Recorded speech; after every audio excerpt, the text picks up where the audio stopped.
Здравейте! Тъй като имам информация, че сте човек на изкуството, бихте ли ни разказали повече за вас, за работата ви?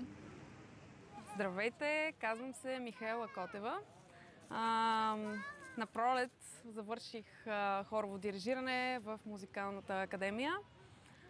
Сега ми предстои да завърша и всъщност първата си специалност композиция.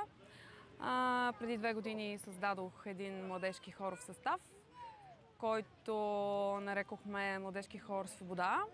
С него работим много усърдно.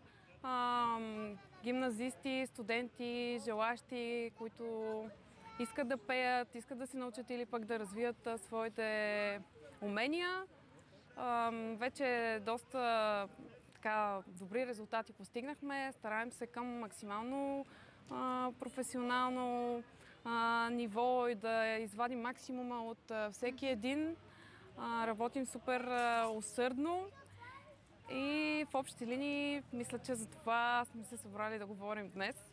Иначе в доста други музикални проекти участвам, рок групи и хорове пея самата аз, но сега в момента фокус е именно хоровото дирижиране, работата с хор. Как решихте, че искате да се занимавате с музика? С музика? Аз не съм си го наумила, просто още от детските си години много исках да свиря на пиано и свирих в интерес